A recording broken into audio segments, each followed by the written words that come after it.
சென்னை மக்களாகிய நமக்கு அதுவும் குறிப்பாக சென்னையுடைய வெஸ்டர்ன் சபர்ப்ஸில் இருக்கிறவங்க லாஸ்ட் ஃபியூ மந்த்ஸாக எக்ஸ்பெக்ட் பண்ணிட்டு இருக்கிற ஒரு அப்டேட் அப்படின்னா அது சென்னை மெட்ரோ ஃபேஸ் 2 காரிடார் 4 உடைய ஓப்பனிங் தான். இந்த ரூட்டை பொறுத்தவரையில் பூந்தமல்லிக்கும் வடபழனிக்கும் இடையிலான ஸ்ட்ரெச்சில் ஒர்க் ப்ராக்ரஸ் ஆகிற மாதிரியும் இருக்குது, இன்னொரு பக்கம் பார்த்தா அப்படியே ஸ்டாக்னண்ட்டாக இருக்கிற மாதிரியும் இருக்குது. இன்னொரு பக்கம் இப்போ ஓப்பன் பண்ணிவிடுவாங்க, அப்போ ஓப்பன் பண்ணிவிடுவாங்க அப்படின்னு சொல்லி அடிக்கடி நியூஸஸ் வேறு வந்துக்கிட்டே இருக்குது. ஸோ நான் என்ன பண்ணேன் அப்படின்னா, ஒரு 4 மந்த்ஸ்க்கு முன்னாடி இந்த இடத்துக்கு வந்து ஒரு ஃபுட்டேஜ் ஒன்று எடுத்தேன். இந்த இடம் அப்படின்னு நான் ரெஃபர் பண்ணுறது இந்த பூந்தமல்லி பைபாஸ் மெட்ரோ ஸ்டேஷனை தான். ஸ்டேஷனுடைய அவுட்டர் ஃப்ரேம் ஒர்க்கை பொறுத்தவரையில் கொஞ்சம் ஒர்க் பெண்டிங் இருந்ததை நம்மளால் அந்த டைமில் பார்க்க முடிஞ்சுது.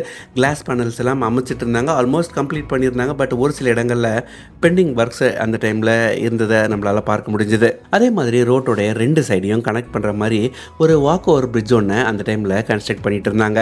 பார்க்கிங் ஸ்பேஸ், லிஃப்ட், எஸ்கலேட்டர் அப்படின்னு சொல்லி பெருசாக எதுவுமே அமைக்கப்படாமல் இருந்தது. ஸோ எலெக்ஷன் வேறு நடுவில் வந்துச்சு, ஒர்க் பெருசாக ப்ராக்ரஸ் ஆகாது அப்படின்ற ஒரு ஆன்டிசிபேஷனில் ஒரு 3-4 மந்த்ஸ் கழித்து இங்கே வந்து பார்த்துக்கிடலாம். அதாவது ப்ராக்ரஸ் ஆனது எந்த ஸ்டேஜில் இருக்குது அப்படின்றத நம்ம அப்போ ஒரு வீடியோவை எடுத்து போடலாம் அப்படின்னு சொல்லி இப்போ வந்து இந்த இடத்த நான் ஷூட் பண்ணேன். ரெகுலராக இந்த ரூட்டில் போகிறவங்களுக்கு பெருசாக டிஃப்ரென்ஸ் எதுவும் தெரியாது. பட் ஒரு 4 மந்த்ஸ் கழித்து நான் வந்து பார்க்கும்போது ஒரு கன்சிடரபிளான டிஃப்ரென்ஸை என்னால் பார்க்க முடியுது. நான் ஷூட் பண்ணும்போது எனக்கு பெருசாக தெரியல. பட் பழைய கிளிப்பையும் இப்போ எடுத்த கிளிப்பையும் நான் கம்பேர் பண்ணும்போது ப்ராக்ரஸ் ஆனது எந்த அளவுக்கு போயிருக்கு அப்படின்றது கிளியராக நம்மளுக்கு தெரியுது. ஒரு 4 மந்த்ஸ்க்கு முன்னாடி அந்த ஃபுட்ஓவர் பிரிட்ஜோடைய கன்ஸ்ட்ரக்ஷன் அப்போ தான் போயிட்டு இருந்தது. பட் இப்போ அதை கம்ப்ளீட் பண்ணி ரொம்பவே சூப்பராக அமைச்சிட்டாங்க.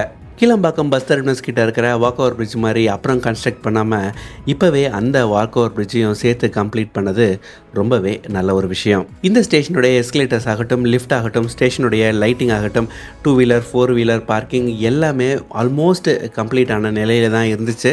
ஜூலைலேயோ ஆகஸ்ட்லேயோ ஓப்பன் பண்ணிவிடுவாங்க அப்படின்றது தான் எல்லாருடைய எதிர்பார்ப்பாகவும் இருக்குது. இதே மாதிரி தான் ஒவ்வொரு 2 மந்த்ஸாகவும் எக்ஸ்பெக்ட் பண்ணிகிட்டே வந்துட்டுருக்கோம். பட் ஸ்டில் இந்த ரூட்டை இது வரைக்கும் ஓப்பன் பண்ணல. ஏன்னா கிளியரன்ஸ் ஆனது வந்து ஒரு சில மாதங்கள் ஆன நிலையில் இன்னும் கூடிய விரைவில் இந்த ரூட்டை ஓப்பன் பண்ணிட்டாங்க அப்படின்னா நல்லாயிருக்கும். அப்படி ஓப்பன் பண்ணிட்டாங்கன்னா கூடிய சீக்கிரம் இந்த எஸ்கலேட்டர்ஸின் வழியாக நாம் பயணம் செய்யலாம் அப்படின்னு சொல்லி எதிர்பார்க்கலாம். இது ஒரு சின்ன அப்டேட் தான். இதே மாதிரி நம்ம சேனல்லேருந்து நிறைய அப்டேட்ஸ்க்கு மறக்காமல் நம்ம சேனலை சப்ஸ்கிரைப் பண்ணிக்கோங்க. Thank you so much.